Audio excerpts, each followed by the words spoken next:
I think you've triggered something here that might be interesting for the entrepreneurs out there, right? When you said this was a puzzle. So most entrepreneurs love the challenge and the race and the figuring things out and building something, and then they kind of get bored and want to move on to the next thing, right? Many of us business owners have that mindset of this is a challenge, right? So I'm sure we could gamify this in some way and challenge ourselves to say, okay, I'm going to do this first because it's difficult or challenging or whatever it is. Or I'm going to put on my CEO hat and start to delegate these things out so that I can do the stuff and go play golf on Friday or go watch uh, Bobby's baseball game or Susie's ballet recital or whatever it is that we feel is important. But I think that if we just say it's simple and it should be done, well, duh, and I shouldn't have eaten that second cookie, but I did. So now how do I challenge myself and use the inherent traits of us business owners to do the things that we have to do that are important to move the needle? Does that make sense? It does. And I fully agree. It's entrepreneurs are problem solvers, and it's addictive to get lost in solving problems all day.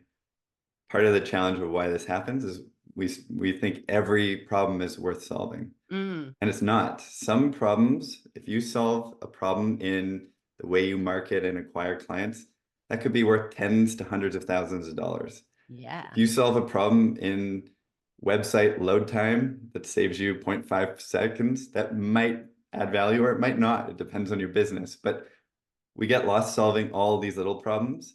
The question I always come back to is, am I working on the thing that's going to get me closer to what I want? Mm. So if I want to add new clients, am I working on the marketing? If I'm not working on the marketing, then what am I doing? It means either my goal is not important or I'm not committed to it.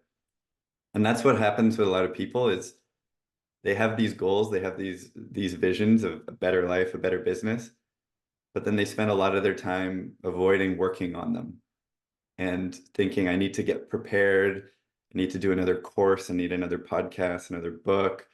I need we put all these things in between us and the thing we know we need to do, when sitting down and actually doing the thing is the only thing that's going to get us what we want.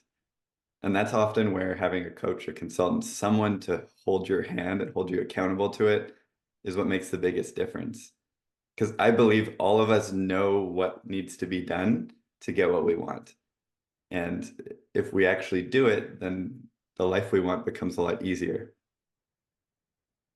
Or if we don't want to do it, we hire somebody who wants to do it, but it still needs to get done.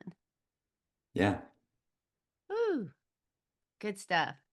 Jordan, this is really enlightening and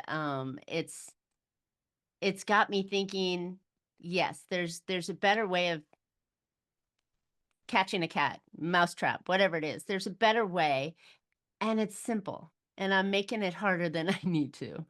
So, I know that I'm gonna get off of this phone and look at my list and go, okay, what three things I need to do, right? But I know the listeners are sitting here going, well, yeah, how can I do that, right? So where can listeners find out more about you and your company and how they can really get on the right track of being simple and more impactful in their business?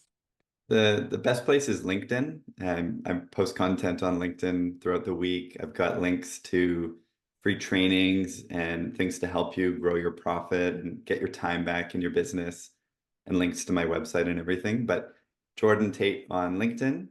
And my website is theintentionalbusiness.com. And on there, I've also got a free course that covers a lot of these. It's 7 simple strategies to grow your business and your income without working more hours. So through that, you'll learn how to focus on strategy instead of effort, how to focus on being productive instead of just busy, how Mm. to delegate instead of do it all yourself. And these are all these shifts that we know we need to make, but we struggle to. So There's a free course there, 10-minute lessons. It'll teach you just one simple way to implement that in your business to create more capacity and growth and time. Love it, which is what we all want back, right? We got It into this is. business for the lifestyle, and instead we created a nightmare with the worst boss and the worst employee. It's too common. I say that to a lot of people. I'm like, if the life that you want is contingent on you working less, then that's the problem to solve. How can I work less? And you Mm, don't need millions of dollars to be able to work less.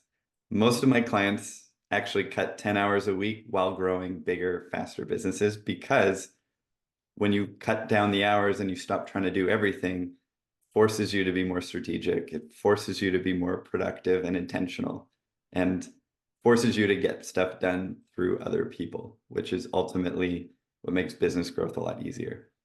leverage, leverage, leverage. Love it.